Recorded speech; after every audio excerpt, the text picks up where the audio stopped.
Salut à toi et bienvenue dans le Confessionnal, le podcast diabolique de Vadé Rétro. Au sein du Confessionnal, on parle marketing du livre, stratégie réseaux sociaux et marque auteur, sans bullshit. Bonjour à tous et bienvenue dans ce nouvel épisode du Confessionnal. Et aujourd'hui, j'ai la chance de recevoir Mathilde Gadel-Ruiz Edito. Salut Mathilde. Salut, enchantée et puis très heureuse du coup de rejoindre le Confessionnal et d'avoir l'épisode avec toi. Et moi aussi, je suis vraiment super contente de t'accueillir. On va parler de ton métier, d'édition, de romance, de plein de choses aujourd'hui. Donc, merci d'avoir accepté mon invitation. Et avant de commencer, je vais te poser la fameuse question rituelle. Mathilde, es-tu prête à aller à Confesse ? Je suis prête et honorée en plus de ça. Super. Alors, pour celles et ceux qui ne te connaîtraient pas, tu animes le compte Instagram Gadel-Ruiz Edito et tu as un parcours assez atypique pour le coup. J'ai vu ça quand j'ai fait mes petites recherches. Est-ce que tu peux nous présenter un petit peu qui tu es et comment tu en es arrivé là où tu en es aujourd'hui ? Oui, bien sûr. Alors oui, en effet, le parcours peut être un peu atypique, je l'admets. En fait, je suis Mathilde, donc comme tu l'as expliqué, je suis éditrice freelance auprès de diverses maisons d'édition. Et à côté de ça, je suis fondatrice de Gadel-Ruiz Edito, qui est un compte Instagram, en effet, de vulgarisation éditoriale et puis d'accompagnement pour les autrices. Et puis au-delà de ça, surtout une entreprise qui propose des services pour les autrices. Mais c'est vrai qu'avant d'être dans le monde du livre, j'avais un tout autre métier parce que j'étais criminologue. C'est-à-dire que j'ai fait des études de droit et une spécialisation ensuite en criminologie et victimologie, pour être ensuite enquêtrice de personnalité et enquêtrice socio-judiciaire. Donc un milieu, très, très différent, du milieu de l'édition, qui m'a passionnée longtemps en effet. Mais finalement, j'avais une autre passion au-delà de tout ça et c'est, les livres, hein, spoiler alert. Donc j'ai toujours écrit, aussi longtemps que je me souvienne, même si on dit, toute ça je crois, mais mais c'est vrai, c'est un petit peu vrai. Et puis, j'ai eu l'occasion, à partir de là, même quand je travaillais dans mon ancien métier, d'écrire des romans pour, d'autres personnes. Donc c'est du ghostwriting, enfin prête-plume si on utilise le mot français. Et à partir de là, je me suis dit: «Pourquoi pas en faire un métier? Peut-être que finalement ça peut être autre chose que juste un hobby à côté de mon travail qui me plaît, mais qui voilà, qui n'est pas non plus ma passion». Donc à partir de là, j'ai décidé de me reformer, donc re-université, d'autres formations sur le côté et cetera, pour en fait devenir, éditrice et accompagnatrice, pour les autrices. Donc voilà, c'est un peu le parcours, actuel et ça fait 2 ans, si je dis pas de bêtises, que je suis, à temps plein, un peu moins de 2 ans. Et quel parcours on suit quand on veut devenir éditrice ? Quelle formation et quelle reprise d'études tu as suivi ? Ça peut être très très large, hein. En soi, pour devenir éditrice, le mieux, c'est de suivre un cursus universitaire, somme toute très classique, lettres avec des masters ensuite édition ou tourner du moins vers le milieu de l'édition. Moi, j'ai eu la chance d'avoir une passerelle pour, refaire un second master dans le secteur, en gros. OK, super. Et il y a une question que j'avais trop envie de te poser, quand j'ai vu que tu as fait des études de criminologie et que tu as étudié la personnalité des gens. Du coup, maintenant que tu bosses avec des auteurs et des autrices, on peut te le demander.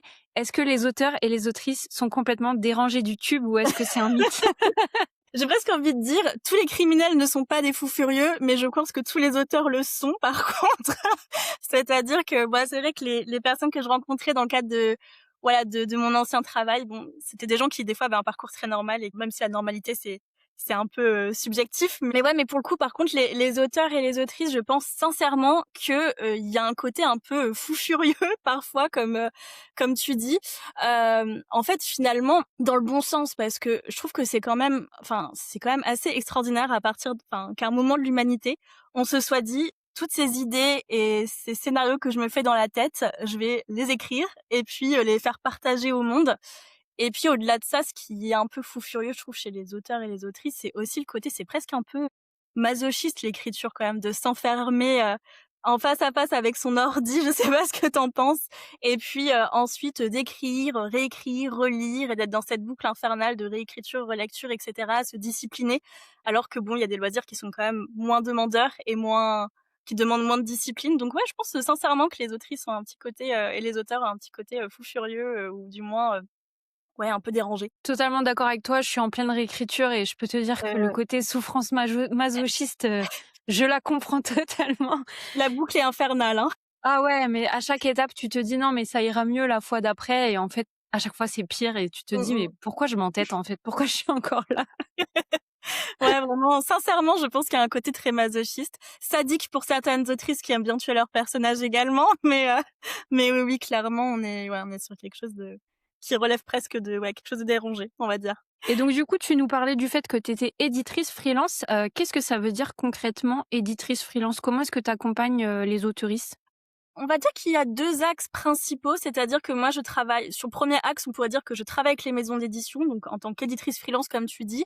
Alors la seule différence, c'est que je ne suis pas salariée d'une maison d'édition, mais on fait appel à moi pour, dans le cadre de contrats, freelance et ce travail, il peut être de plusieurs ordres. C'est-à-dire que je peux être appelée pour faire, du travail éditorial, donc en gros tout ce qui est la protection, la préparation, excuse-moi, la préparation du manuscrit, avant son édition, avant sa parution, donc ouais, le travail d'une éditrice, somme toute assez classique. Je peux faire, de la traduction aussi, alors ça c'est un peu particulier, mais depuis quelques mois j'en fais. Et surtout, je suis beaucoup appelée, moi, pour des rapports de lecture. Alors c'est un peu particulier, c'est-à-dire que les maisons me transmettent des, manuscrits anglophones et en gros, je donne mon avis sur le potentiel du titre, le potentiel du roman, sur le marché français et donc en gros, ça, c'est dans le cadre de l'acquisition de droits, de traduction. Donc ça, c'est un peu mon travail d'éditrice freelance, du coup, très classique auprès des maisons d'édition. Et à côté de ça, j'ai mon travail, un peu plus enfin le versant un peu plus, réseaux sociaux et édito, auprès des autrices. Donc là, c'est, notamment sur mon Instagram, Gadelluis Édito, où là, il y a pas d'intermédiaire. Je rencontre et je travaille directement avec les autrices qui font appel à moi et on va travailler ensemble en bêta lecture, par exemple, pour voir, un peu reprendre la structure, les personnages, le contenu, le style. L'objectif, c'est de rendre le manuscrit, un peu professionnel pour qu'il, finalement arrive sur une table, d'une maison d'édition et qu'il soit, bien sûr, choisi. Tu as le droit de nous dire avec quelle maison tu travailles ou pas? Je travaille avec le groupe Hachette de OK. façon, plus large, avec plusieurs, maisons d'édition ou groupes du maisons d'édition du groupe Hachette. Comment tu répartis ton temps? Parce que tu as 2 activités qui sont tu as ta partie toi, finalement indépendante où tu gères tes propres clients, enfin auteurs pardon, et l'autre partie où tu as tes clients aussi, mais plutôt côté maison d'édition. Comment est-ce que tu répartis ton temps entre les 2? Je parle même pas de la partie, gestion de la communication parce qu'on sait tous le temps monstrueux que ça Ah, prend. beh, Mais comment tu as réparti à peu près ton activité? très honnêtement, en fonction du flux, c'est-à-dire qu'il y a des périodes où je vais être, avec beaucoup de missions, liées à des maisons d'édition qui ont été demandées par des maisons d'édition et dans ce cas, je prends moins de bêta lecture où j'essaye de m'organiser en conséquence. Là, par exemple, on était dans une période, février-mars, avril, avec, de nombreux salons professionnels, des salons du livre, avec un travail des maisons d'édition, qui était vachement plus demandeur. Donc j'ai pris moins de bêta lecture ou moins de missions, auprès des autrices, en particulier, pour me concentrer là-dessus. Donc je fais vraiment en fonction du flux, donc j'essaie de m'organiser. Des fois, il y a des petites surprises et ben il faut juste, cravacher un peu plus et puis voilà. Toi, tu travailles du coup majoritairement sur le texte ou est-ce que tu as aussi un regard sur la stratégie? Tu nous parlais tout à l'heure du fait que tu donnais ton avis sur le potentiel finalement plus ou moins commercial du livre aussi quand c'était des récupérations de droits à l'étranger. Donc, comment est-ce que ça fonctionne exactement? Quel regard toi tu vas apporter? Alors, ce travail de stratégie pour le marché français, je le fais beaucoup auprès des maisons d'édition, en effet. Donc là, l'objectif, c'est un peu de lire le roman et de lire un peu les tendances qui se dessinent sur le marché anglophone, mais aussi sur le marché francophone. Parce que généralement, nous, ça arrive quelques semaines, quelques mois après, ça dépend. Donc, se dire, est-ce qu'on est en plein dedans? Est-ce que c'est passé? Est-ce que c'est quelque chose qui marche en France? Que des fois, il y a des tendances qui ne passent pas l'outre-Atlantique. L'objectif, c'est vraiment de lire les marchés, voir ce qui pourrait fonctionner et puis pour ça, il faut lire le livre et puis essayer de lire, les tendances qui peuvent, y être associées. Et puis après avec les autrices, quand je fais des bêta lectures ou ce genre de choses, j'essaye toujours de leur parler de la nécessité de marketer en fait leur roman. Donc ouais. Ouais, le marketing, on y revient, mais voilà, l'objectif, c'est qu'elles sachent le pitcher, en fait, correctement et notamment en incluant, les principaux, segments, on va dire, au niveau du marketing pour que ça se dessine plus facilement pour les maisons d'édition. Évidemment, tu as dit quelque chose qui me fait très plaisir, qui est que quand on introduit un livre sur un marché, il faut comprendre comment fonctionne ce Ouais. marché, quelles sont les tendances, etc. Pour les auteurs et les autrices qui nous écoutent et qui voudraient justement faire ce travail d'analyse du positionnement de leur propre roman, par quoi tu commences quand tu as besoin d'analyser le potentiel d'un texte Mmh. sur un marché? Bah, déjà, il faut le connaître. Donc moi, je le lis, mais l'autrice, généralement, elle a pas cette difficulté. Surtout, en fait, je pense qu'il y a 3 questions à se poser à chaque fois. C'est: pour qui c'est ce livre? En gros, pour qui je l'écris? Donc le lectorat précis, c'est pas, en fait, un livre pour tout le monde. Il y a aucun livre qui est pour tout le monde et je pense que c'est le premier truc à se dire: «Je l'écris pour qui?» Alors je l'écris pour moi, bien sûr, mais à qui il va parler, ce roman? Ensuite, pour moi, il y a la question du pourquoi, parce qu'elle va être hyper nécessaire ensuite dans la communication et même dans la façon de pitcher aux maisons d'édition pourquoi on l'a écrit. On parlera de la, enfin, moi je parle beaucoup de la lettre d'intention dans les dossiers de soumission qui est absolument essentielle et sur lesquels les éditeurs s'attardent et qui va beaucoup reprendre cette question de pourquoi je l'écris, quelle est la promesse émotionnelle du roman, ce genre de choses. Et puis, troisièmement, qu'est-ce que mon roman, il a de différenciant par rapport à ce qu'il y a sur le marché?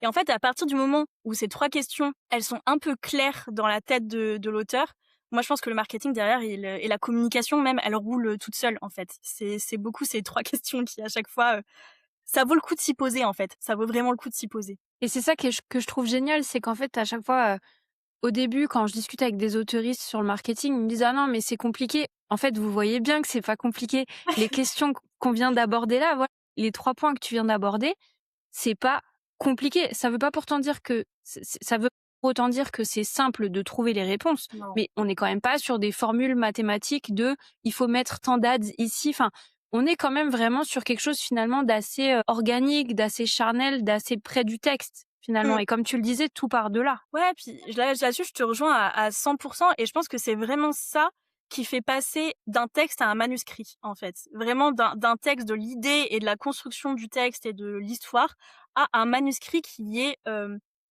comment dire? Qui est, vendable déjà pour un premier point et puis surtout qui est, en fait, qu'il est possible de donner un lectorat, qui va pouvoir être dans les mains d'un lectorat qui vraiment c'est pour moi, c'est ces 3 questions et ce positionnement-là qui fait la différence. Super intéressant. Tu vois ce que tu as dit notamment sur la lettre d'intention, Mmh. c'est un truc auquel j'aurais pas forcément pensé, c'est-à-dire que on va avoir tendance à dire, «Bah, ce roman, il parle de ceci, il parle de cela, il va te plaire si tu aimes tel type de truc», mais la lettre d'intention, au final, c'est beaucoup plus puissant que ça. C'est un peu, tu vas plonger dans tes tripes pour en sortir, ce qui te fait vibrer pour ce roman, et c'est vrai que j'avais pas forcément pensé à ça, et le fait que tu dises que c'était super important, merci de l'avoir souligné parce que pour le coup, moi, c'est pas forcément un élément que j'avais en tête, tu vois? Ah, c'est vrai que je le dis beaucoup aux autrices, donc je le répète parce que comme ça sera fait. En fait, quand vous soumettez votre roman en maison d'édition, vous donnez bien sûr le manuscrit parce que c'est ce qui intéresse, mais il y a aussi, le synopsis qui est votre histoire de A à Z et à côté de ça, il y a ce papier un peu, comment dire? Un peu bizarre où on sait pas trop quoi en faire et ça s'appelle la lettre d'intention. On sait jamais quoi y mettre là-dedans, mais en fait, c'est un peu le moment de parler de la genèse finalement de votre roman. Pourquoi vous l'écrivez? Comment l'idée vous est venue? Quels sont les inspi? Quels sont, enfin voilà, quel est l'objectif en fait de ce roman? C'est le pourquoi en fait, hein. Enfin vraiment, je veux pas reprendre la formule un peu générique des coachs américains qui sont en mode genre: «Trouvez votre why» et cetera. Mais on est un peu là-dedans, c'est le pourquoi vous l'écrivez et ça intéresse parce que, mine de rien, en fait, quand il y a une intention derrière un roman, ben, on le sent, en fait, à l'écriture. Sauf que vu que les éditeurs peuvent pas lire absolument tous les romans qui sont sur leur bureau, ils ont besoin de cette lettre d'intention pour savoir qu'il y a quelque chose derrière. Et c'est là où c'est difficile parce que j'entends déjà, les autoristes là, dans leur voiture ou dans leurs écouteurs qui disent: «Oui, mais moi j'avais pas forcément d'intention, j'ai écrit cette histoire parce que je l'avais dans les tripes et il fallait qu'elle sorte». Donc comment est-ce que tu aides les autoristes à décortiquer ça et à faire en sorte surtout que ça intéresse un éditeur et que ça soit pas juste en mode, «Je raconte ma vie parce qu'un jour, j'ai vu un film qui m'a marqué».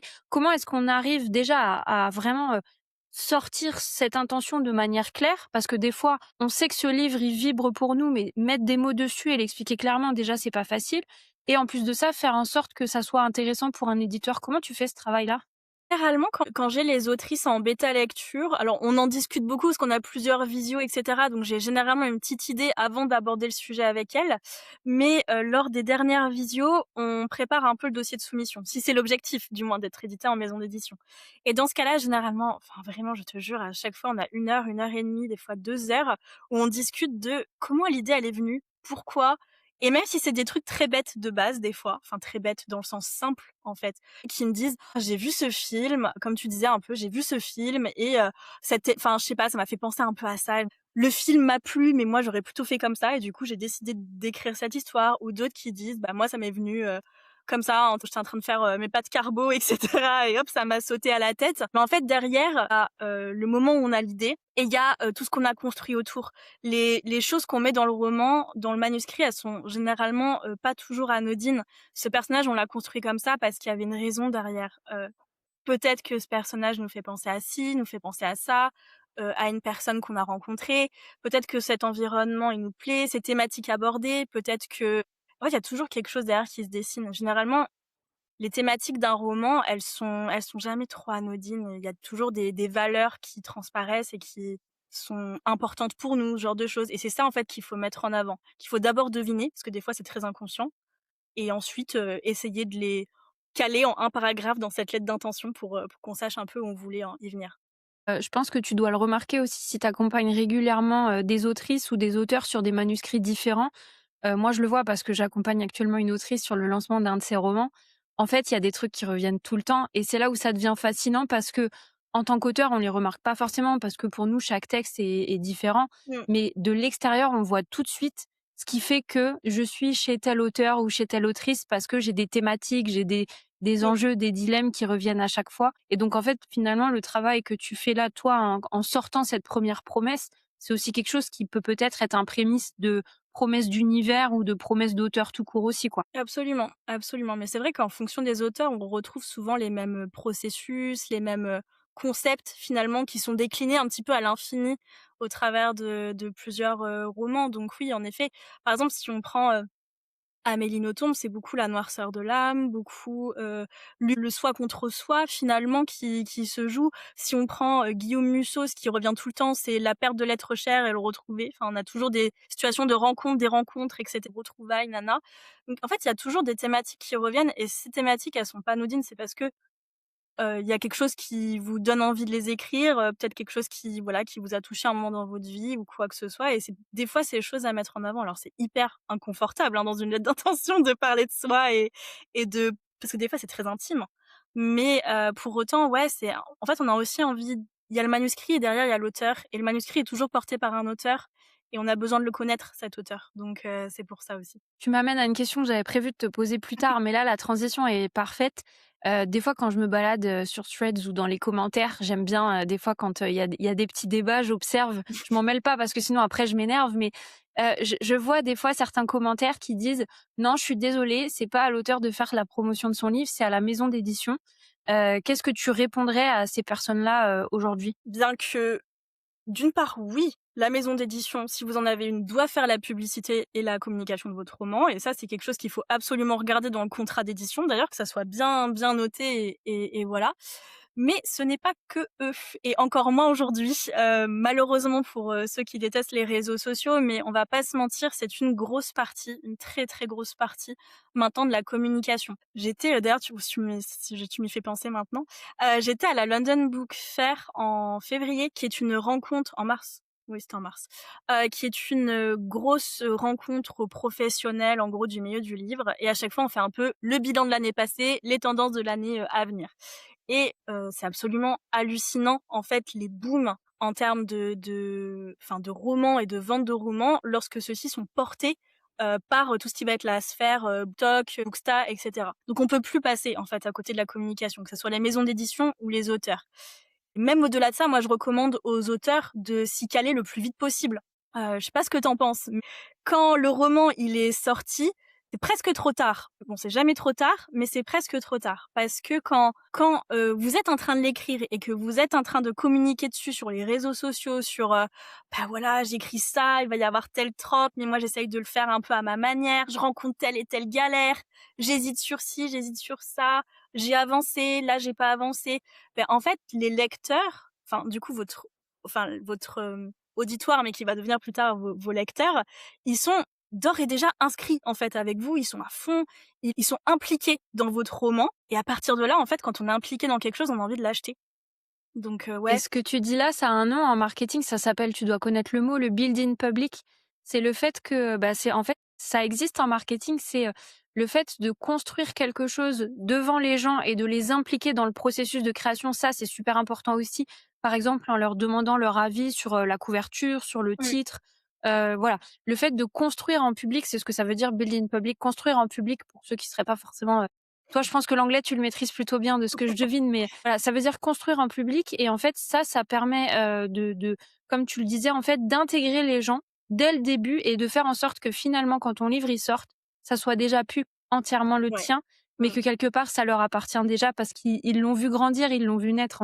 Bah, je suis absolument d'accord là-dessus. Puis vraiment, j'essaie de le recommander à chaque fois. Les autrices sont généralement un peu frileuses pour le faire. Ouais, c'est essentiel. Puis au-delà de ça, souvent on me dit: Ouais, mais j'ai que 300 abonnés. Qu'est-ce qu'on s'en fout, 300 abonnés?» 300 abonnés, c'est 300 lecteurs potentiels, 300 acheteurs potentiels pour ton roman. C'est énorme! C'est énorme.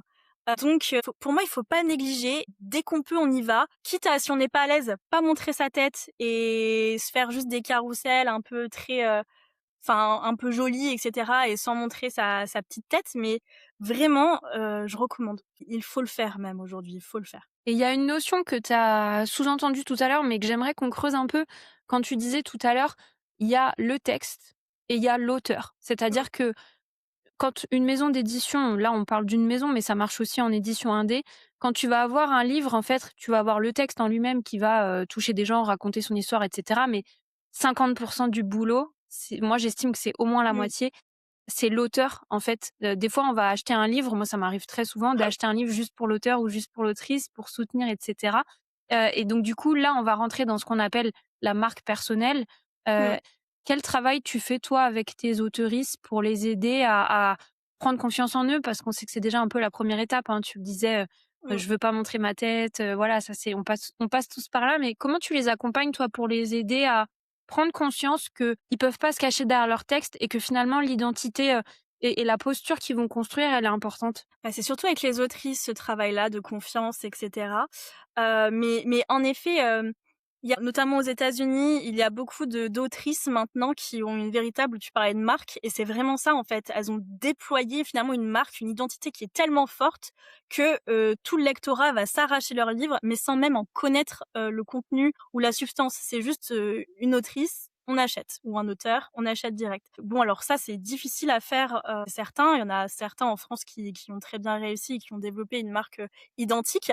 Mais pour autant, même à plus petite échelle, c'est possible de faire comme ça. Alors après, oui, en effet, c'est d'abord un travail de confiance en soi, hein, un travail de confiance sur soi-même, sur son manuscrit, sur ses compétences, syndrome de l'imposteur, je parlerais même d'impostrice parce que ça touche énormément les femmes. Il y a un travail d'abord à faire sur soi et sur sa posture. Le nombre de fois où j'entends des, «Non mais j'écris juste un petit truc» ou «Je suis un bébé autrice». Non, tu es une autrice. Tu n'es pas un bébé autrice, tu es une autrice, tu te positionnes en tant qu'autrice et à partir de là, c'est un peu ce qu'on dit en anglais, mais le fake it until you make it, quoi. Ça veut dire fais semblant jusqu'à ce que tu y arrives et c'est un peu ça, c'est vraiment il faut se mettre dans un positionnement de confiance en soi et de se dire: «Je suis autrice professionnelle, j'écris, je soumets mon roman et un jour il sera publié».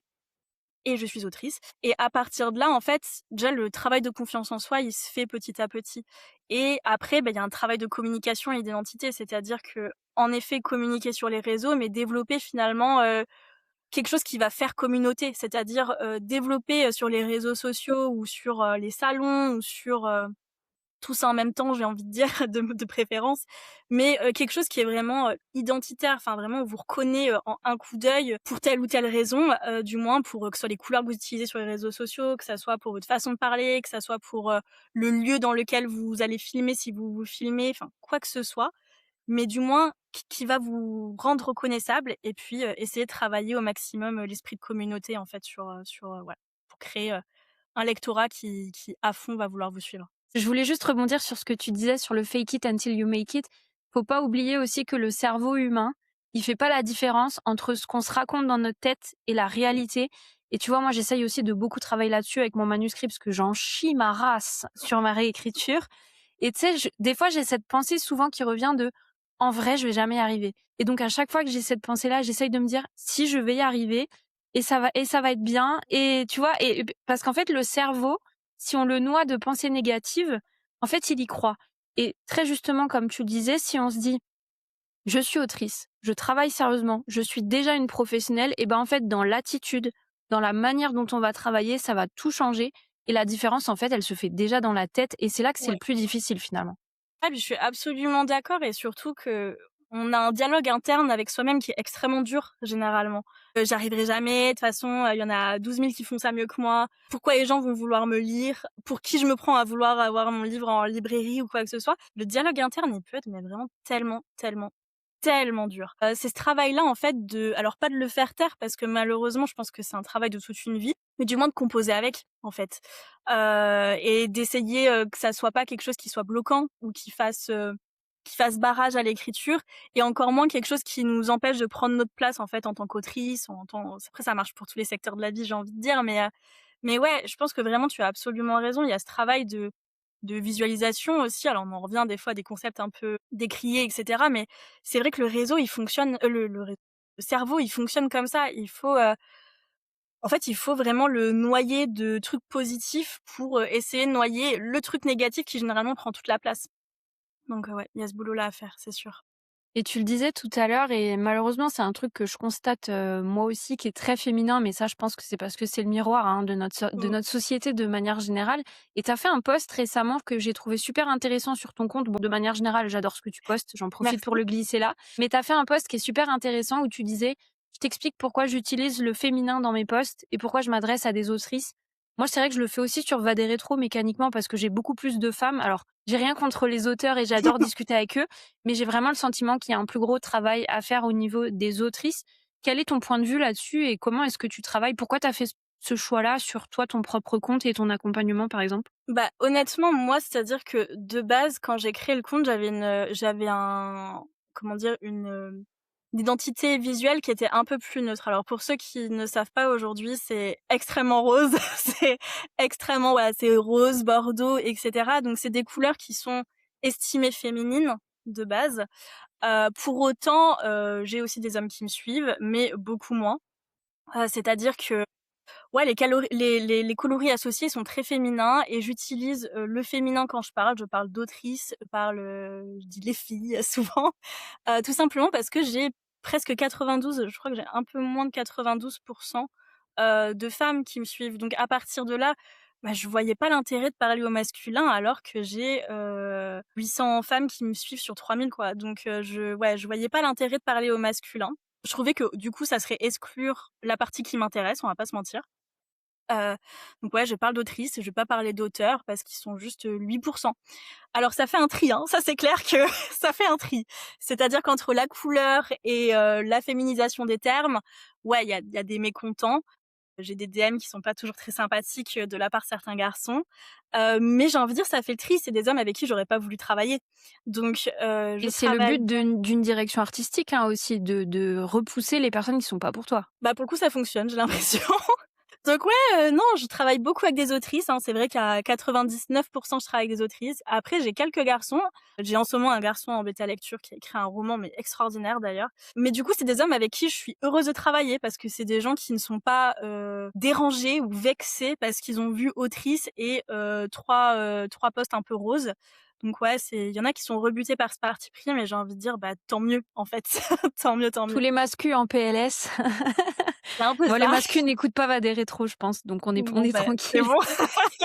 On serre la main, voilà, au travers de l'écran parce que c'est vraiment ça. Il y en a plusieurs, ça rebute, je pense, les gens qui ne sont pas intéressés et puis c'est pas grave parce que c'est des gens qui ne m'intéressent pas non plus. Donc Et est-ce que tu constates une différence, en termes de population entre l'édition indépendante et l'édition tradi? Parce que j'ai le sentiment, en tout cas moi de ce que je vois, sur Va des rétros, que l'édition indé, c'est aussi un moyen pour beaucoup de femmes de s'affranchir de l'édition traditionnelle et de finalement, réaliser un rêve qu'elles auraient pas forcément osé réaliser s'il y avait pas d'autres options. Moi, j'en fais partie, hein, mmh, franchement, moi l'édition indépendante me permet de d'écrire mon roman parce que j'avais pas envie, j'avais pas la foi, j'avais pas envie d'être refusée alors que je savais que mon livre, il avait quelque chose à dire et j'ai quand même l'impression que dans l'édition indépendante, il y a beaucoup plus de femmes, miroir qu'on ne retrouve pas forcément dans l'édition tradi. J'ai pas de chiffres, mais c'est Mmh. plutôt quelque chose que je constate visuellement. J'avoue que j'ai pas de statistiques, donc je vais pas m'avancer.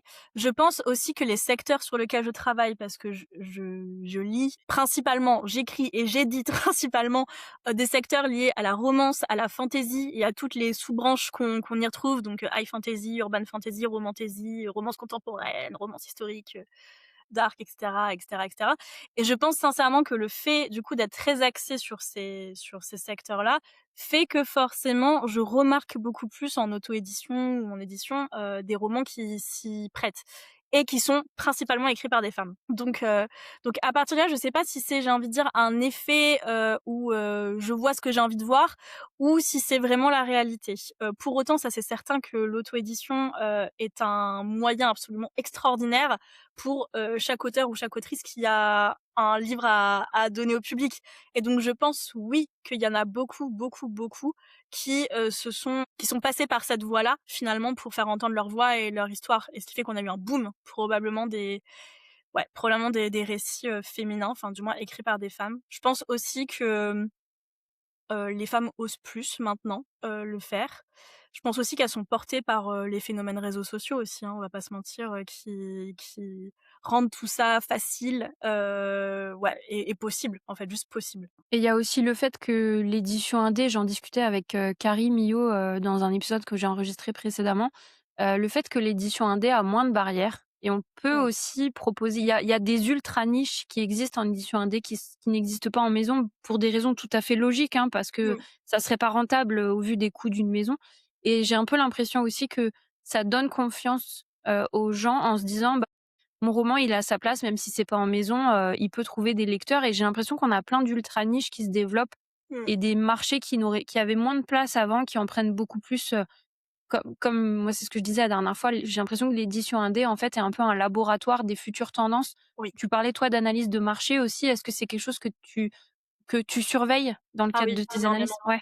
Énormément, énormément. Alors, je te rejoins tout à fait sur le côté, enfin sur ce que tu expliquais et je pense qu'au-delà de ça, il y a aussi la volonté pour les auteurs et les autrices de, comment dire? De rester maîtres de leur œuvre de bout en bout. Parce que bon, bien sûr, l'auto-édition, enfin l'édition indépendante, c'est un casse-tête pas possible en termes de publication parce qu'on devient finalement chef d'entreprise de son roman. On doit porter toutes les casquettes et c'est extrêmement demandeur. Extrêmement, extrêmement demandeur.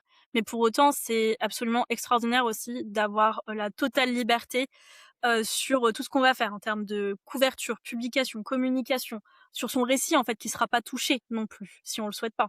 Donc ouais, il y a un travail absolument extraordinaire et de liberté en fait que tu n'auras pas, c'est sûr, en maison d'édition parce que des fois il y a des choses qui sont pas négociables. Donc ouais, non là-dessus je te suis tout à fait et sur l'auto-édition comme ou du moins le marché euh, édition indépendante comme laboratoire, c'est évident. Enfin, c'est-à-dire que on passe notre vie à vraiment fouiller ce qui s'y passe, alors que ça soit sur les grands catalogues, regarder un petit peu les tendances, mais aussi sur tout ce qui va être Wattpad et compagnie. Enfin, c'est pas nouveau, mais on y passe aussi du temps. C'est ouais, dessiner un peu les tendances, regarder aussi ce qui lasse en fait.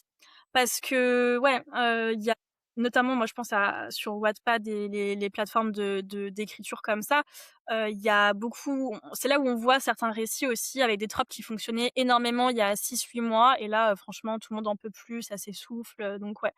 Non, un vrai laboratoire et qui est surveillé. D'ailleurs, c'est pour ça qu'il y a des fois des personnes qui se voient offrir un contrat, après avoir écrit, sur Wattpad ou en auto-édition et où on se dit bon certaines maisons d'édition qui voudraient récupérer un petit peu les droits du du bébé. Oui, on l'a vu, je crois que c'était Azra Reed, Oui. bon qui sur le la pauvre qui n'est pas très soutenue en ce moment, mais qui vient de Wattpad notamment. Donc oui, si Mmh. Wattpad, c'est aussi, parce que des fois c'est un peu décrié, oui, c'est un roman Oui. Wattpad. En fait, c'est un roman tout court, qui vienne de Wattpad ou d'ailleurs, ça change rien. Donc c'est intéressant ce que tu dis parce que ça doit nécessiter finalement, tu parlais aussi du fait de surveiller les marchés étrangers, ça c'est quelque chose que j'ai entendu aussi, Mmh. le fait de surveiller les marchés US et UK. C'est un peu énervant parce qu'on a l'impression que, on est toujours en train de manger les tendances des autres pays et qu'on peut pas en lancer nous-mêmes. Donc j'espère qu'un jour, on aura un auteur ou une autrice français qui va changer de game. Mais c'est vrai que on a l'impression, je sais pas pourquoi, est-ce que c'est culturel? Est-ce que c'est en termes de volume? Mais que les tendances, en effet, viennent de ces marchés-là? Bah, c'est la masse, hein. Enfin vraiment, c'est qu'on est un tout petit pays alors qui écrit beaucoup, qui édite beaucoup, qui publie beaucoup et qui achète beaucoup. On est un des plus gros acheteurs, mondiaux en termes de livres. Pour autant, à côté, on a un marché anglophone qui est absolument énormissime, qui écrase, et qui, bah, du coup, regorge en fait, d'écrits.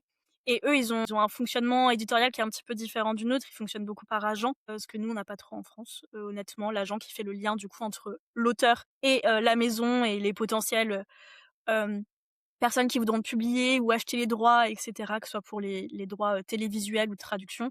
Donc ouais, l'agent a un rôle, très important et ouais, mais du coup, il y a vraiment une masse absolument, écrasante et donc c'est pour ça que les dans cette masse, forcément, il y a beaucoup de tendances qui se dessinent.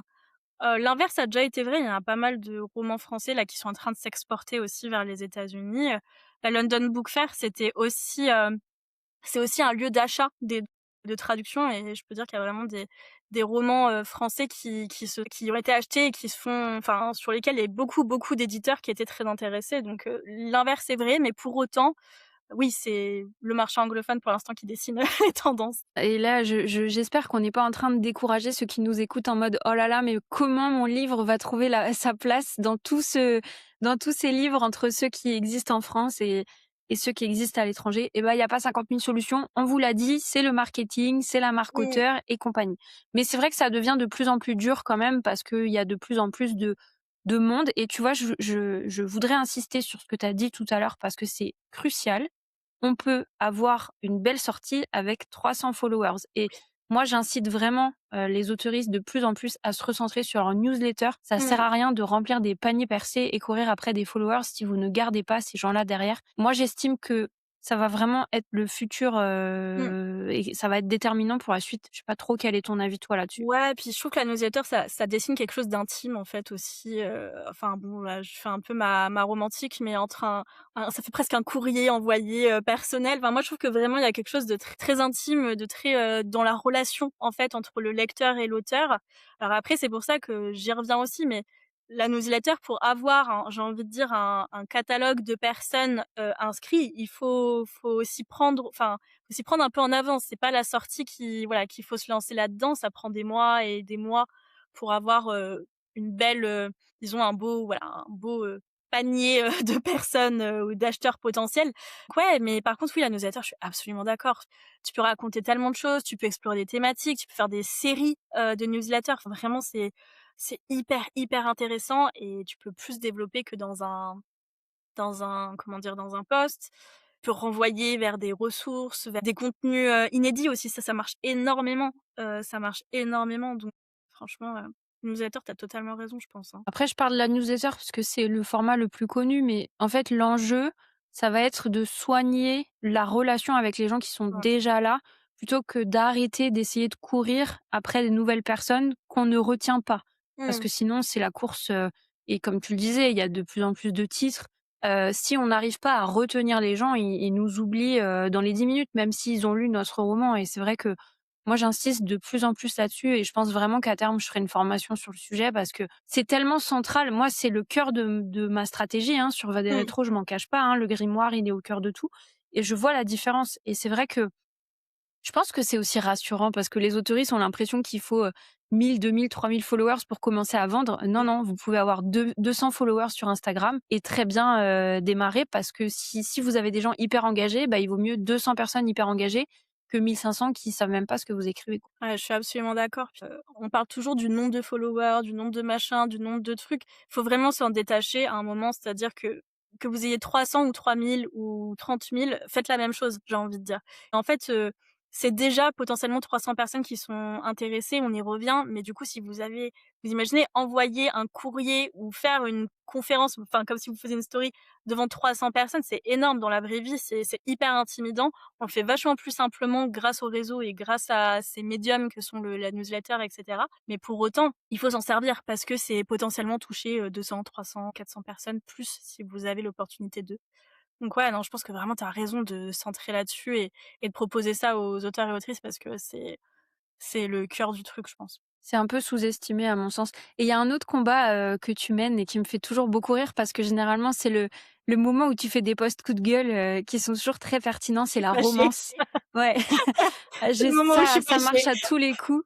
C'est vraiment trop drôle. Tu vraiment un combat sur la légitimité de la romance, la place de la romance dans l'écriture. Qu'est-ce que tu peux nous dire là-dessus et pourquoi est-ce que c'est important pour toi? Ah, c'est vraiment le sujet à chaque fois où je m'agace, vraiment ça fait sortir la Dark Mathilde qui est en moi. Mais, heu, mais ouais, en fait, je le disais tout à l'heure, mais, à 90 je pense que je lis des genres qui se rapprochent de la romance. Donc beaucoup de romantasy, beaucoup de romance et cetera. Et en fait, c'est un genre que j'aime profondément, j'adore la romance et pour autant, j'ai passé des années à être terriblement gênée d'aimer ça et à ne pas savoir quoi dire quand on me dit: «Alors tu lis quoi? Qu'est-ce que tu aimes lire?» et cetera et en fait, à essayer de trouver des réponses qui me paraissaient «plus intelligentes» entre guillemets. Donc trouver un titre qui est fait, «plus chic» entre guillemets, que de dire, «Ouais, j'ai adoré lire, je sais pas, bah, la dernière romantaisie qui est sortie il y a pas longtemps, j'ai trop kiffé et cetera». Bah, non, du coup, je me sentais mal de dire ça. J'avais peur qu'on me dise que c'était absurde, que c'était débile, que c'était pas de la vraie littérature, qu'on me fasse sentir que c'est un truc de «meuf» entre guillemets. Ouais et puis même en tant que professionnelle du livre, j'avais presque peur que ça me décrédibilise, que ça fasse pas sérieux, que ça fasse pas très légitime. La fille, elle est éditrice, mais elle lit à 90 de la romance. Pourquoi tu ne lis pas le dernier Goncourt et cetera? Enfin, je ne sais pas. Et à un moment, en fait, je me suis dit: «Mais c'est absurde, c'est totalement stupide» parce que la romance, qu'on remette, l'église au centre du village, c'est un genre qui est extrêmement exigeant, mais d'une exigence folle. C'est-à-dire qu'un personnage superficiel, ça ne fonctionne pas en romance. Il faut que le personnage soit multidimensionnel parce que l'attachement est absolument essentiel. Les dynamiques relationnelles, c'est extrêmement dur à écrire. L'émotion, mais mon Dieu, le nombre de romans que j'ai lus où l'émotion ne passait pas et pourtant la prose était absolument magnifique, bah, le problème c'est que ça le fait pas. Donc vraiment, c'est techniquement difficile d'écrire de la romance, contrairement à ce qu'on pourrait imaginer, ce qu'on essaye de nous faire imaginer. Donc ouais, je continuerai à le faire parce que ça me saoule de voir les autrices ne pas oser mettre leur nom sur leur roman parce que ah mais si ma famille ou si les gens savent que j'écris de la romance, ça me saoule de voir des autrices dire non mais juste écrire un petit truc, c'est rien. Non, c'est un roman, ça me saoule de les voir se cacher ou de ne pas oser ou de ne pas s'affirmer ou de ne pas oser dire qu'elles sont autrices et encore moins être autrices de romance. Tout ça parce que c'est de la romance. Donc ouais, la romance, elle a une visibilité qui est folle en ce moment, je pense que tu le vois aussi. Mais en fait, c'est les coups de gueule, c'est plus pour leur rendre, leur lettre de noblesse, en fait. Ouais, il y a de la visibilité, mais c'est pas une sous-littérature, c'est de la littérature. Et aujourd'hui, c'est ce qui porte le marché mondial de l'écriture de la enfin, du livre aussi. Je sais pas si vous le sentez, mais Dark Mathilde est en train de remonter là, elle est à 2 doigts de sortir. Fâché, fâché. Ouais, mais c'est fou, enfin, je trouve ça fou. J'espère que vous trouvez ça fou aussi, parce que vraiment, qu'on s'énerve tous ensemble, en fait. Non, mais c'est très juste, tout ce que tu dis et parce qu'en fait, c'est souvent des romans qui ont été catalogués avec, je crois que c'était Harlequin à l'époque, des romans Ah de ouais. bonnes femmes. En gros, Mmh. c'est ce que lisait, madame, quand elle avait fini de faire le ménage, qu'elle avait fini de s'occuper des gosses et donc finalement, la romance, c'est aussi associé à toute l'image un peu de la femme, qui lit pas des trucs sérieux. Alors que comme tu l'as très justement dit, c'est un des genres qui est les plus difficiles à écrire et puis, en fait, faut le faire de faire pleurer quelqu'un ou, faire vibrer les gens à la lecture. Enfin, c'est quand même le but de la lecture, donc c'est ça qui est gênant, en fait, c'est que ça vient, mettre des catégorisations comme si la blanche était au-dessus de tout, alors que je suis Mmh. désolée, moi la blanche, j'en lis de temps en temps, je trouve ça de pire en pire. Comme si c'était au-dessus de tout et que le reste finalement c'était, bon, bah, la fantaisie, c'est ceux qui aiment les châteaux, la romance, c'est, quand on sait pas trop C'est ça. écrire. Enfin, non, mais c'est terrible, de classer les genres comme ça, quoi. Bah, je suis absolument d'accord. Puis, en plus, ça se ressent un peu dans les médias qui vont avoir une vision plus traditionnelle de la littérature. Alors, on le voit passer, c'est du smut, c'est du porno écrit. Il y a un journal anglo-saxon, alors je sais plus lequel, qui a titré, gros titré il y a pas longtemps, «Est-ce que l'essor de la romance, en gros, ne tire pas la littérature vers le bas?» Ce genre de choses et en fait, moi je trouve que ça relève juste de l'immaturité, sur la question de l'amour. L'amour, c'est perçu comme un truc de fille, un truc bête, un truc, qui est superficiel, qui relève du rêve, qui relève du fantasme. Je trouve ça absolument hallucinant parce que pour autant, c'est une des émotions et des sentiments qui sont très durs à retranscrire, et je trouve ça absolument, talentueux et fou de technique de réussir à faire ressentir à quelqu'un de l'amour alors que le personnage n'existe pas quand même. Donc enfin c'est moi je trouve que c'est un genre qui est très technique. Pour autant, je pense que ça tu l'as dit, hein, c'est le truc de bonne femme, vraiment ça relève des perceptions qu'on a du genre. C'est enfin ça c'est pour tout, j'ai envie de dire, Est-ce que malheureusement. c'est pas un peu, quand même, ne nous mentons pas, est-ce que c'est pas un peu une vision masculine? Parce que Merci. c'est les femmes n'ont quand même pas trop, ou alors les femmes d'un certain âge qui Mmh. lisent que de la Blanche, on vous voit là, les fans d'Albin Michel et compagnie. Est-ce que c'est quand même pas un peu une vision d'homme de dire la romance, c'est pas de la littérature? Moi, j'ai vraiment ce sentiment-là. J'ai quand même l'impression que les femmes ont moins cette critique de la romance, de manière générale. Je pense aussi, je pense que c'est une vision qui est aussi, enfin très inconsciente en fait. Et ça on le retrouve pour tout, pour l'adolescence. Enfin par exemple, tout ce que les jeunes filles ou les filles vont aimer de manière générale, c'est ridicule. Enfin, bon je parle en termes générationnels, alors je vais trahir mon âge, mais, à l'époque, moi, c'était les Twilight, les livres et les films. Enfin c'était ridicule, c'était nul, c'était, les filles qui aimaient ça, c'était, de l'hystérie, c'était, voilà, tout est ridicule. Voilà, les filles qui adorent les concerts Taylor Swift, les nanas qui adoraient les Twilight à l'époque, les rom-coms, les High School Musical et compagnie. Mais laissez-nous crier si on a Laissez-nous envie. crier. Et quand c'est un garçon, je sais pas, qui est fan d'une équipe de foot, allez, si on est vraiment dans le cliché, on y va, qui est fan d'une équipe de foot et qui va aller à tous les matchs et qui va connaître tous les joueurs, tous leurs scores, etc. Ça, c'est de la passion.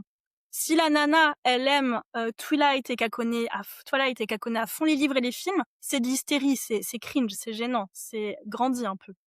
Euh, Moi, je pense qu'il y a vraiment un truc comme ça. C'est le truc qui change, c'est la valeur qu'on accorde aux passions de l'un et de l'autre, et surtout l'absence de valeur quand c'est quelque chose de féminin en fait. Donc ouais, Eh ben, merci. Moi, je lis, c'est plutôt de la romantaisie, moi, que je lis. moi Mais aussi. je pense que ce qu'on vient de faire là fera du bien à beaucoup de monde. Donc, si tu es auteur ou autrice de romantaisie ou de romance de manière générale et que t'en as marre des clichés, et c'était ton petit shoot Ouais, d'adrénaline et de motivation. love pour la journée. Ouais, mais c'est que ça a un impact fou sur les autrices aussi. C'est-à-dire que Mm. à côté, bah du coup, le fait que ce soit toujours dévalorisé, bah on y revient, mais elles hésitent à dire le genre qu'elles écrivent, elles veulent pas mettre leur prénom et leur nom sur la couverture, elles minimisent leur travail, et ça fait des dégâts en fait, parce que ça crée une voix interne pour les autrices qui est toujours en mode c'est de la merde ce que t'écris, ça vaut rien, c'est pas de la vraie littérature. Parce que moi, c'est quand on me dit qu'on veut avoir un nom d'emprunt, un nom de plume, je dis toujours ok, pas de souci. Si t'écrivais quelque chose qui de la littérature blanche qui, allez, pourrait concourir pour le Goncourt ou pour je sais pas quoi. Tu mettrais ton nom et ton prénom dessus. Et généralement, si c'est sérieux, si ça cause pas d'amour, s'il y a pas de scène de sexe, s'il y a pas de, ouais, si c'est pas un truc girly, bah là, il y a pas de souci pour mettre son nom et son prénom en fait, parce que c'est quelque chose dont les autres seront fiers. Ce sera pas moqué, ce sera pas décrié. Et ça, je trouve ça trop triste en fait. Et j'ai pas les chiffres, peut-être que toi, tu les as ou pas. Aujourd'hui, la romance et ses sous-genres, Mm. on va pas forcément faire le découpage. Tu as une idée à peu près de la part du marché que ça représente? Parce que j'ai le sentiment que c'est énorme aujourd'hui, mais j'ai pas de chiffre en tête. Tu as une idée, toi, de la part du marché? Ouais, 2025. Alors, mais en gros, tout ce qui est romance, fantasy, etc., et ça faisait presque un tiers de part de marché sur le marché fictif, fiction. Donc c'est tout bonnement énorme. Et puis après, il y a eu tout ce qui relevait aussi de, comment dire, de, enfin, il y a eu les tops aussi thrillers policiers avec tout ce qui est femme de ménage et compagnie et tout, enfin tout cette saga là. Mais ouais, aujourd'hui la romance vraiment elle est vraiment portée. La fantasy, je les mets, alors même si ce sont des genres très distincts, je les mets ensemble parce qu'ils ont beaucoup de choses qui se rapprochent l'un de l'autre, enfin de la façon dont c'est décrié du moins. Donc ouais, non non vraiment énormément de parts de marché pour la romance. J'ai Reporter quoi. l'impression que quand même la romance a encore la vie plus dure que la fantaisie, et que la Ah oui. fantaisie commence quand même à être un peu reconnue maintenant, mais la romance, pas toujours, quoi. Si c'est de la fantaisie d'hommes entre guillemets, écrit par des hommes et tout ça, il y a pas de difficulté, mais si c'est de la fantaisie qui n'a ne serait-ce qu'un arc romantique, alors là c'est encore compliqué, mais ouais, je suis absolument d'accord, c'est hallucinant. Et du coup, tu as beaucoup de masculins dans tes commentaires ou dans tes DM du fait que tu t'adresses majoritairement, bah, à des autrices et qu'en plus tu parles de romance. Est-ce que tu reçois, parce que je sais que c'est aussi une crainte, que peuvent Ouais. avoir certains auteurs, enfin plutôt certaines autrices. Si j'écris de la romance, je vais recevoir des critiques. Est-ce que toi, c'est quelque chose que tu reçois, et comment tu gères si c'est le cas? J'ai mon petit florilège, en effet, j'en ai toujours quelques-uns, mais en fait, Maintenant, je m'enquiquine plus avec ça aujourd'hui, honnêtement, sur les réseaux. À une époque, c'était un peu compliqué et j'avais l'impression que je devais, comment dire, éduquer, même si c'est pas mon rôle. C'est-à-dire que j'essayais de répondre poliment en disant «bonjour», enfin vraiment et en répondant poliment et en essayant de faire changer d'avis. Mais en fait, je pense que c'est tellement quelque chose de ancré parce qu'aller comment dire? Aller, dans mes DM, me faire des pavés, longs comme je sais pas quoi, pour juste me dire que je suis discriminante parce que j'utilise du rose ou que je suis discriminante parce que je dis autrice ou que, c'est de la merde la romance, enfin ce genre de trucs et cetera. Enfin, en fait, le temps qu'ils perdent déjà dedans, et on n'a pas la même vie. Moi, je préfère vraiment prendre le temps, de répondre à des DM qui sont des meufs qui vont me poser des questions, qui sont en galère ou qui vont avoir besoin de conseils. Je préfère prendre du temps pour les gens qui juste, sont là de façon bienveillante que plutôt que de leur parler. Donc généralement, je bloque ou je réponds juste «OK», un truc comme ça, c'est tout et voilà. T'as raison et ça en dit souvent beaucoup plus, c'est ce qu'on dit, mais je trouve que c'est tellement vrai que quelqu'un qui prend le temps de t'écrire, comme tu disais, un pavé comme ça, finalement, ça en dit beaucoup plus sur ses insécurités à lui ou Mmh. à elle, puisque des fois il y a des femmes aussi,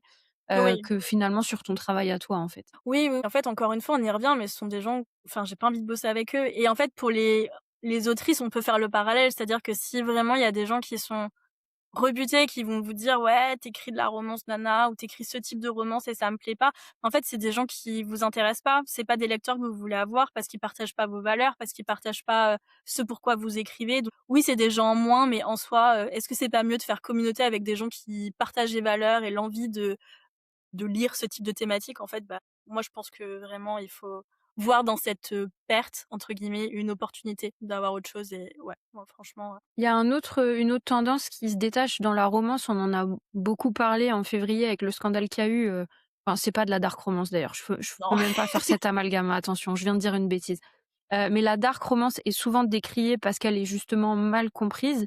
Mmh. Quelle est toi ta vision de ce segment? Parce que j'ai l'impression que du coup, c'est quelque chose qui a tendance à se développer. C'est toujours intéressant, j'aime bien moi comprendre pourquoi certains genres explosent. Donc là, en ce moment, c'est plutôt la dark sur la Ouais. romance de manière générale. Est-ce que toi, tu as une idée un peu de pourquoi ce genre-là, a le vent en poupe et est-ce que, à ton avis, ça va durer? Alors pourquoi ça marche? Je saurais pas dire. Je pense que honnêtement les gens aussi apprécient avoir des lectures, qui sont des fois de plus en plus extrêmes. On le voit aussi en thriller, hein, c'est de plus en plus dark, de plus en plus sombre, des fois de plus en plus, comment dire? Ouais, de plus en plus, avec des thématiques de plus en plus difficiles et cetera. Pour autant, il y a dark et dark, hein, en fait, hein. Enfin, moi, je trouve que vraiment il y a 2 segments, différents. Il y a, ce qui est appelé dark romance et ce qui n'en est pas. Bon, là, ce qu'on a vu, typiquement en janvier-février, dont tu parlais, qui était absolument dramatique et catastrophique, qui relève, de l'indicible, j'ai envie de dire. Ça relève du porn gore, du porn horrifique en l'état, même je sais même pas si ça peut être, ciblé là-dessus, mais en tout cas, c'est pas de la dark romance. Et puis il y a, l'autre dark qui flirte un peu entre guillemets avec les limites, c'est-à-dire qu'on a normalement la dark à la base, c'est plutôt, quelque chose qui va travailler un peu sur, l'environnement. C'est travailler sur un environnement qui est sombre, sur comment dire? Sur, des relations qui peuvent être difficiles, ça peut être travailler sur, ouais, sur des thématiques difficiles, explorer en fait des zones d'ombre un peu émotionnelles, que ce soit la jalousie, l'obsession, le pouvoir, la trahison, que sais-je, créer des tensions, enfin mettre en scène des trajectoires difficiles. Mais pour autant, l'objectif de la dark, c'est pas de faire subir aux personnages féminins, parce que c'est souvent le cas, toutes les horreurs du monde, de la part du personnage masculin. Parce que, dark romance, OK, mais je sais pas ce que tu en penses, mais on reste dans de la romance. Et la romance, bah, il y a 2 conditions qui sont, enfin il y a 2 conditions, il y a du moins 2 choses qui émanent de la romance, c'est le happy end, les 2 protagonistes, sont heureux et finissent ensemble à la fin et si c'est pas le cas, c'est plutôt, un autre genre qui va être le drame romantique, qui n'est pas de la romance et sinon, le deuxième segment de la dark romance, c'est la romantisation et ça c'est lié à toutes les romances. On romantise la relation entre nos 2 personnages. La relation, elle est présentée comme désirable. En donc à partir du moment où on fait subir à notre personnage féminin des horreurs de la part de notre personnage masculin, on romantise en fait ce mécanisme-là en disant il avait une bonne raison de le faire parce qu'il est torturé, ou finalement ça empêche pas d'aimer le fait de se faire tabasser, ou qu'on soit à la limite de l'agression, etc. Des fois, ou qu'on soit totalement Séquestré, dedans. ça revient souvent aussi ça. Ouais, séquestré, voilà, stalké à fond, enfin de façon très très glauque. Enfin ouais, il y a plein de choses comme ça où vraiment on se dit bah ah, la relation a fini bien, donc il avait peut-être ses raisons. Souvent il y en a tout plein de raisons. On le présente de façon très torturée et très très complexe ce personnage, mais ouais, moi je trouve que c'est là-dessus qu'il faut faire attention, sur la romantisation des relations. Je pense qu'en tant qu'autrice, on a aussi une responsabilité, honnêtement, là-dessus. Oui, on l'a vu récemment. J'ai une question que je voulais te poser tout à l'heure et là on parle de dark romance, ça m'y refait penser. Sur le côté psychologique des personnages, que tu penses que, enfin toi les études que tu avais suivies justement, en profiling, j'imagine que tu avais fait un petit peu de profiling aussi. Est-ce que ça t'aide toi à accompagner les autoristes? Parce qu'en gros si demain, on doit, travailler avec toi, parce que des éditeuristes freelance, il y en a d'autres, mais toi, quelle est vraiment, tu dirais, ta spécialité? Ou c'est peut-être pas ça, hein, d'ailleurs, j'ai fait un raccourci qui ne m'appartient qu'à moi, mais quelle est toi qu'est-ce qu'on va pouvoir venir aller chercher chez toi qu'entre guillemets «on trouvera que chez toi», si tu as une spécialité? Alors, pour répondre à ta première question, c'est vrai que les études de criminologie et les situations que sur lesquelles j'ai pu intervenir, alors c'est vrai que bon, ça m'aide de façon, alors des fois très consciente parce que je reçois des fois des romans où il y a plein de choses qui sont très mal, comment dire? Développer sur certains mécanismes. Je pense à l'emprise, à l'escalade de la violence, au concept, voilà, du cycle de la violence conjugale, et cetera. Où là-dessus, bah, ça va m'aider. Étonnamment, c'est vrai que finalement, on peut faire les liens. Ça va m'aider à rendre les choses peut-être plus réalistes, pour que ce soit plus vraisemblable, parce que c'est aussi l'objectif. Et puis surtout, à travailler avec l'autrice, pour approfondir, en fait, les causes derrière tout ça, les personnages, et cetera. Parce que généralement, ça, voilà, ça vient de quelque part, et il faut même que les mécanismes soient mieux abordés, qu'ils soient pas juste superficiels, et cetera. Donc oui, ça c'est clair que sur la dark, quand je travaille en travail éditorial sur la dark, ça m'aide énormément parce qu'il y a beaucoup de choses qui s'y rapportent, c'est certain. Après sur la spécificité de mon travail, avec les autrices en particulier, lorsqu'il y a pas d'intermédiaire et qu'on est, juste toutes les 2 en bêta lecture, ou même sur, Mission Point Final qui est en gros une plateforme sur laquelle elles peuvent retrouver des cours, des lives, des vidéos, mais surtout une communauté en fait d'autrices, de meufs qui sont dans les mêmes galères, qui se posent les mêmes questions, et puis surtout on appuie H24, on travaille vraiment un contre un, j'ai envie de dire, contre ce roman, vraiment faire une team. Mais ouais, en fait, que ça sur Mission Point Final ou en bêta lecture, je pense que c'est vraiment la proximité et puis le fait de connaître mes sujets. C'est-à-dire que moi, je travaille en romance fantasy, romantasy exclusivement. Avec les autrices, je ne travaille plus sur les thrillers, je ne travaille plus sur le policier, ni sur la littérature blanche. Et je connais mon segment par cœur, c'est-à-dire que vraiment, je travaille avec voilà, des maisons d'édition anglo-saxonnes, des maisons d'édition françaises. Et l'objectif, c'est vraiment, derrière la spécialisation, c'était vraiment de me dire, ok, je veux connaître mon segment de A à Z, et que les autrices, je puisse les accompagner en disant, voilà ce qui est recherché, voilà comment pitcher, et voilà comment travailler sur ton roman. Quels sont les codes du genre qu'il faut que tu mettes, et comment déconstruire ces genres aussi, enfin ces codes, pour en faire ta patte, parce que c'est ça l'objectif. Je sais qu'il y a beaucoup de nanas qui s'inquiètent en se disant, ouais, mais moi j'ai pas envie de, comment dire, d'écrire pour le marché. Et en fait, c'est pas l'objectif non plus, quoi. Mais il faut le connaître pour autant. Comment tu vois tout de suite la différence entre une autrice qui est prête pour le marché et qui, entre guillemets, «va cartonner» parce qu'on n'en sait jamais rien, mais en tout cas qui est déjà dans une posture professionnelle et qui est prête à attaquer le marché, et une autrice qui, justement, a encore besoin de travailler? Honnêtement, je pense que enfin, je suis même sûre, je pense que ce sont les mêmes, mais sont juste à des moments différents finalement de leur euh, de leur vie d'autrice. C'est-à-dire que ce qui va faire la différence, c'est pas le talent, c'est la confiance, c'est le fait de d'avoir une petite voix dans la tête qui est un peu plus bienveillante, ou du moins de réussir à la dompter, etc. Et je pense que vraiment l'autrice qui est pas prête pour le marché, je crois que tu le disais comme ça, c'est l'autrice qui est bloquée par cette petite voix qui dit c'est nul, je suis pas légitime, c'est pas assez bien, etc. Et cette voix-là, bah bon, bah c'est l'ennemi un peu numéro un. Alors que l'autrice qui, elle, est prête, qui pourrait avoir du succès sur ce marché, c'est celle qui a, ouais, appris à composer avec cette voix, qui la fait pas taire, comme on disait, c'est un peu limite, mais qui la laisse plus se bloquer, ou qui la laisse plus décider à sa place. Donc ouais, qui croit en son projet, qui est prête pour le défendre, pour dire que ça mérite d'être lu, etc. Donc ouais, en fait, je pense que vraiment, c'est la même meuf, mais à 2 stades différents de sa vie et qui a plus confiance en elle et qui est plus, qui réussit à se positionner en tant qu'autrice cette fois-ci. Eh beh, go les meufs, prendre confiance en Go les nous meufs! et devenir des autrices, prêtes pour le marché. J'aimerais qu'on revienne un peu sur tes services parce que du coup, on a beaucoup parlé, de d'accompagnement édito et cetera. Je Ouais, sais que tu lances aussi, tu as lancé récemment un bootcamp. ouais. Tu lances aussi, voilà, comme ça des sessions un peu plus ponctuelles. Est-ce que tu peux nous parler un peu à 360° de ce que tu fais, pour accompagner les autrices? Ouais, bien sûr, donc sur Gadalis Edito qui est mon compte, et mon entreprise de manière plus générale, donc j'ai d'abord des services très classiques de correction bêta lecture. Donc là, on va travailler, juste, l'autrice et moi-même sur, son roman, sur, voilà, avec, des je vais le lire, l'annoter, on va faire des visios et cetera et puis travailler jusqu'à la soumission en maison d'édition et là, l'objectif, c'est vraiment de rendre, le manuscrit, parfaitement présentable au public. Donc bah, surtout quoi, les personnages, la structure, le style, enfin bon, les émotions, tout. Donc voilà. Et ensuite à côté de ça, je fais des formations plus groupales, si on peut dire, si on présente ça de façon très, professionnelle.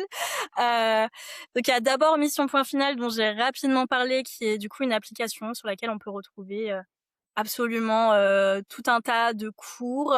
L'objectif, c'est vraiment d'aller de l'idée jusqu'au livre publié et même au-delà. Donc on travaille, que ça soit la communication du livre, mais aussi sur, structure d'un roman, faire passer des émotions, construire des personnages, les différents genres, voilà, le style, absolument tout et il y a une communauté, donc on rigole bien, on discute, on essaye de s'entraider et puis il y a mon appui, H24 pour qu'on puisse faire, qu'on papote juste sinon par messagerie, mais aussi se faire des audios, des visios de temps en temps. L'objectif, c'est vraiment qu'elles retrouvent et un accompagnement, une communauté où elles vont rencontrer du monde parce que l'isolement en tant qu'autrice, on n'en parle pas assez, mais ça peut bousiller une trajectoire d'autrice en fait. Parce que bah, le fait de pas oser dire qu'on écrit et le fait de pas retrouver des semblables, ben on stagne. Alors que quand on est à plusieurs à se motiver, à se poser des questions, qu'on a un espace pour des fois juste râler ou des fois seulement chercher des conseils, ben ça peut absolument tout changer dans un exercice qui est parfois un peu solitaire. Donc ouais. Et puis l'appui d'une éditrice qui connaît le segment, donc ça c'est toujours intéressant. À côté de ça, tu parlais des bootcamps et en effet, de façon alors je crois que j'en fais 1 à 2 fois par an max, parce que ça demande beaucoup de temps, mais généralement, je fais un accompagnement sur 1 mois de plusieurs promotions d'autrices. Donc on est, généralement 15 à 20 par, promotion et il y a 2-3 promotions. L'objectif, c'est vraiment de réunir, 20 filles, je dis parce que c'est toujours des femmes, mais 20 autrices qui vont bosser ensemble sur leur roman. Alors j'essaye de les caser par problématique pour qu'elles se reconnaissent et qu'elles essayent de s'entraider. Et puis l'objectif, ouais, vraiment, c'est de faire des lives, donner des premières, des premiers conseils, des premières ressources finalement pour se lancer et puis travailler aussi en 1-1 contre, enfin voilà, avec leur roman. Donc ouais, c'est à peu près je pense, tout. Après, je fais des trucs ponctuels, genre, si vous avez besoin d'aide pour juste votre dossier de soumission, c'est possible également, mais ce sont les 3 gros formats, avec le petit bootcamp en effet qui arrive, 1 fois à 2 fois par an. Et je crois que ça commence à faire parce que je voyais sur ton profil, tu as plus de presque 310 auteurs accompagnés, Mmh. autrices du coup Ouais, plutôt, peut-être plus. Donc ça commence à faire. Ça fait combien de temps là que tu fais ça? ça fait 2-3 ans et 2 ans à temps plein. Mais oui, franchement, ça commence à faire, donc c'est plutôt chouette. Alors je compte pas ceux que je fais en maison d'édition parce que bon, c'est vrai que j'ai tendance à vraiment différencier l'axe maison d'édition de l'axe Gad Elmaleh Édito. Mais ouais, ça commence à faire. Enfin, l'énergie est à chaque fois absolument folle, et super chouette. En fait, même moi en tant qu'animatrice de ces communautés, à chaque fois, c'est un coup de boost absolument extraordinaire en fait d'aller dessus parce que on se sent porté par le truc. Donc je me dis bah je suis trop contente et puis ça fait des comment dire, ça fait des groupes de copines ensuite. Enfin là par exemple, il y a le festival du livre la semaine prochaine, il y a plein de filles de du bootcamp de février qui on a décidé de s'y rejoindre, de se faire un café et tout. Donc ouais, c'est trop chouette. Moi vraiment c'est ce qui m'intéresse dans mon métier de faire communauté avec ces personnes-là en fait. Ouais, c'est ça, de construire, un groupe de gens qui se soutient, et quand on le disait aussi, même le fait que ça soit des femmes aussi, ça permet, bah, de Ouais. de créer de Il y en la a beaucoup, sororité, quoi. ouais, ça crée la sororité, puis il y en a beaucoup qui se sentent plus en confiance, on va pas se mentir aussi sur ça. Alors bon, après, ça veut pas dire qu'on n'est pas en confiance avec des hommes auteurs, bien au contraire, mais je pense qu'il y en a certaines que ça décoince, si je puis dire comme ça. Mais ouais, je pense que c'est aussi un peu un espèce de flex de se pouvoir se dire que on aide des filles qui étaient dans la même situation que nous potentiellement et on se dit l'objectif c'est de les amener vers la version d'elles-mêmes qu'elles veulent être en fait, que ça soit d'un point de vue confiance, que ça soit d'un point de vue livre, parce que malheureusement cette petite voix qui est pas très sympa pour nos manuscrits, bah, elle est dans la vie de tous les jours aussi et quand on s'améliore sur ce point-là, bah, on s'améliore aussi sur le reste donc moi je suis heureuse. Écoute, quelle conclusion. Ouais.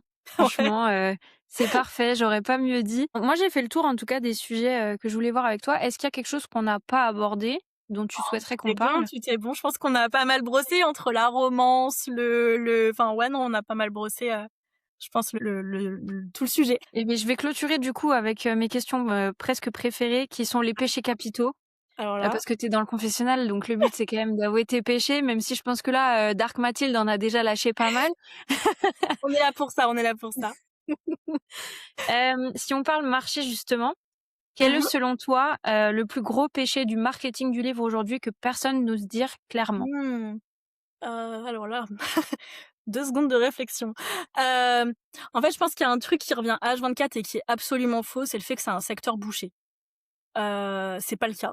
C'est pas du tout le cas, en fait. Enfin, pour moi, c'est vraiment en fait, le péché, ça serait un peu l'élitisme, tu vois ce que je veux dire? C'est le fait de se dire: «Non, tout le monde ne peut pas, être édité, tout le monde n'a pas une histoire à raconter, tout le monde n'a pas un truc qui vaut le coup» et ça, je pense que c'est vraiment ouais, un truc qu'il faut dire, c'est pas le cas.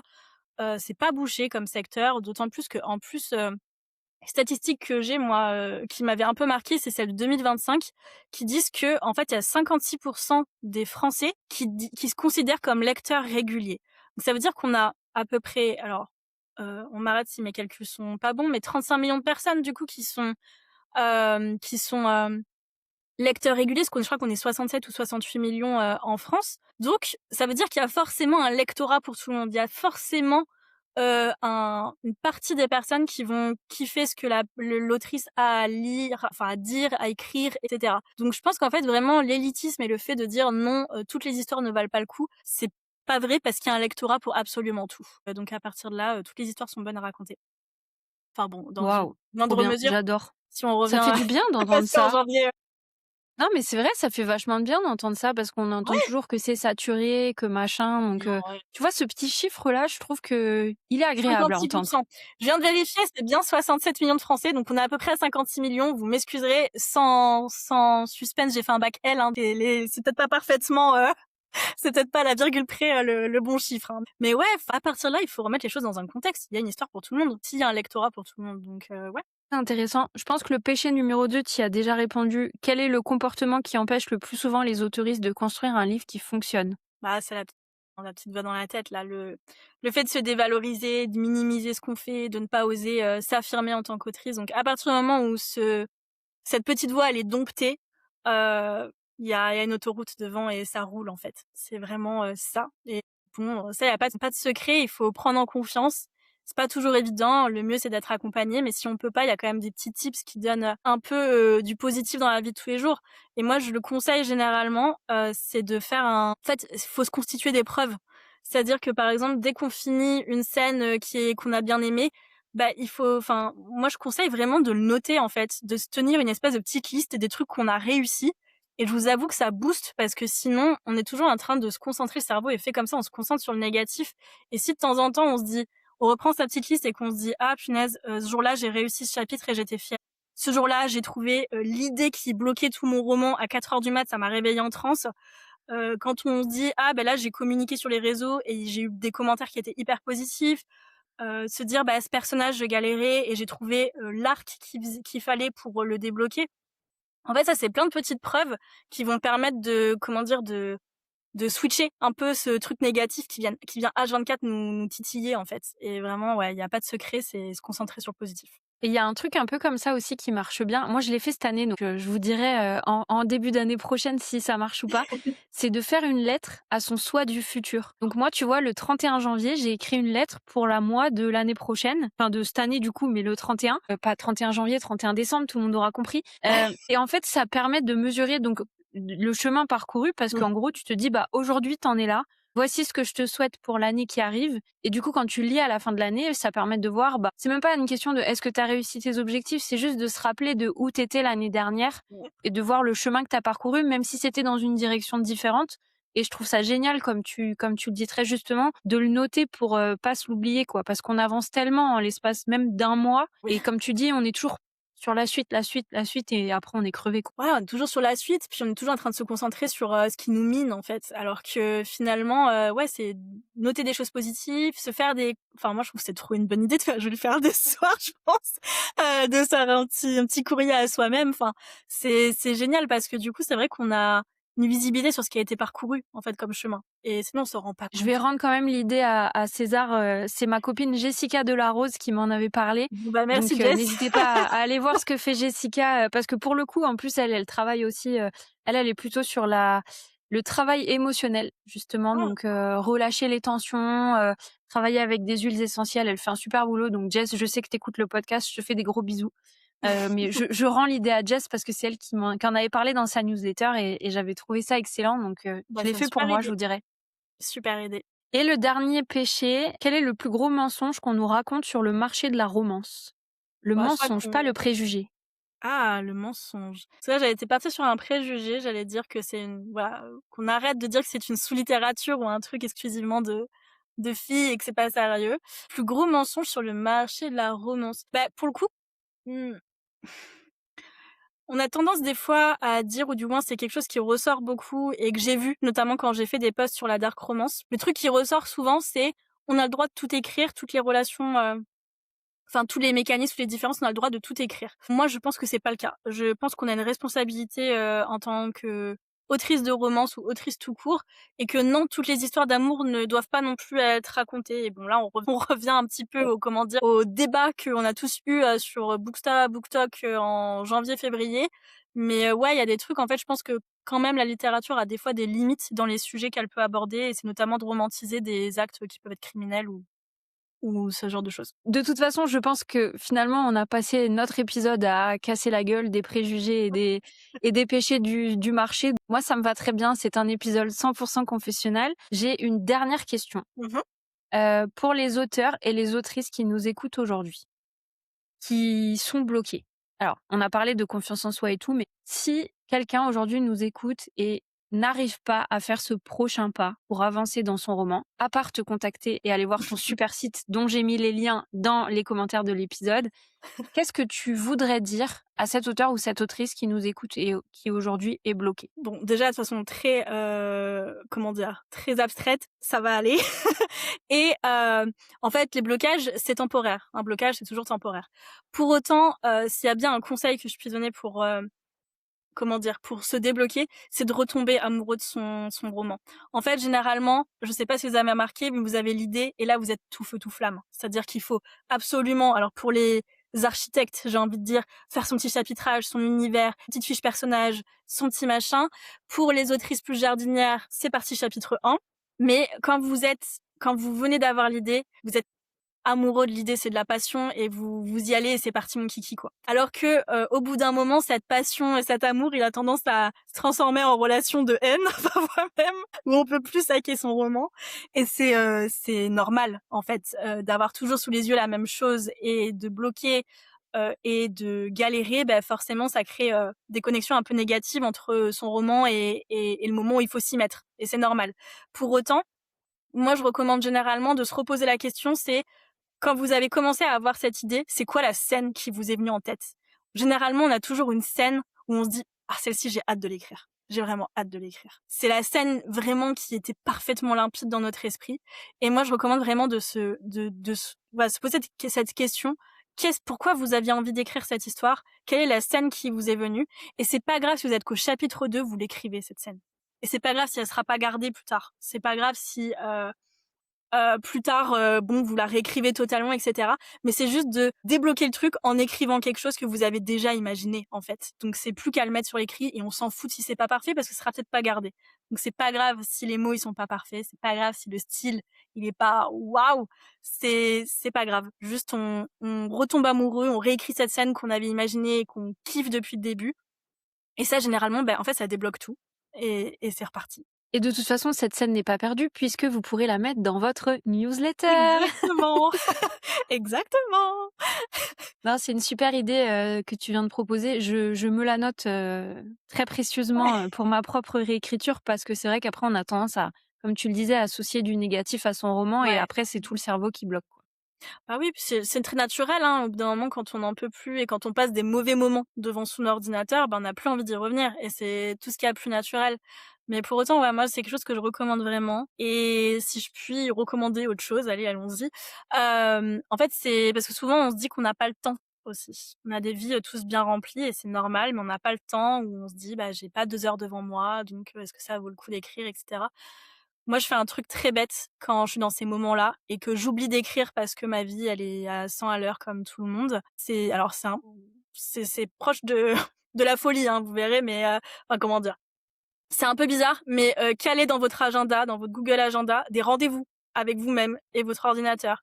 Même si c'est 10 minutes, en fait, on s'en fiche. 10 minutes, c'est déjà 10 minutes de plus que ce que vous alliez faire. Donc moi, vraiment, des fois, je cale des créneaux absolument ridicules à 20h30, heu 20h30, 20h45, écrire et en fait, il y a pas d'excuse sur ce créneau-là. C'est-à-dire qu'il y a pas de: «Ouais, mais il y a la lessive», «Ouais, il y a les mails», «Ouais, ci, ouais, ça». Non, c'est 15 minutes et puis après, bah, vous avez plus le temps, vous avez plus le temps, vous pouvez revenir à votre vie, mais c'est 15 minutes et si vous avez le temps et si ça vous a débloqué un petit peu, bah, on rallonge. Mais ouais, franchement, la technique du rencard avec son ordinateur, ça fonctionne pas mal. C'est excellent, j'adore cette idée. Franchement, Ouais, ça merci pour fonctionne. tous ces super conseils. Avec Merci plaisir. de manière générale pour cet épisode. Je me suis éclatée à te Bah, recevoir dans le merci à toi. confessionnal. C'était super intéressant, tous les sujets dont on a parlé et je suis sûre que ça aidera beaucoup de monde. Donc merci du fond du cœur Mathilde, pour ta présence. J'ai remis les liens, de ton site web dans les détails de l'épisode, donc n'hésitez pas à aller voir Mathilde, à suivre son compte et à regarder ce qu'elle fait pour aider les autoristes. Je sais pas si tu as un dernier mot à ajouter de ton côté? Ah, écoute, non, merci Lucie d'abord, parce que j'ai adoré cet épisode et toutes les questions étaient hyper intéressantes et je suis trop contente qu'on ait pu un peu, discuter de ces sujets qui sont si importants, mais de façon pas trop non plus, pas trop, stricte. Donc ouais, non, c'était vraiment, vraiment très chouette et puis, bah, pour tous les auteurs et les autrices qui te suivent et qui t'écoutent, bah, voilà, je vous souhaite, tout le bonheur et le plaisir, finalement dans votre parcours d'auteur et d'autrice parce que c'est ça à la base en fait, c'est un bonheur et du plaisir et il faut se raccrocher un peu à ça quand même si on l'oublie. C'est très justement dit. Ben, merci pour tout ça. Merci À à très toi. vite dans un prochain épisode du confessionnal. Prenez soin de vous. Ciao! Merci d'avoir écouté cet épisode. Si tu l'as trouvé utile, n'hésite pas à le partager autour de toi et à me laisser un commentaire pour m'encourager. Quant à moi, je te donne rendez-vous très vite dans le confessionnal de Vade Rétro.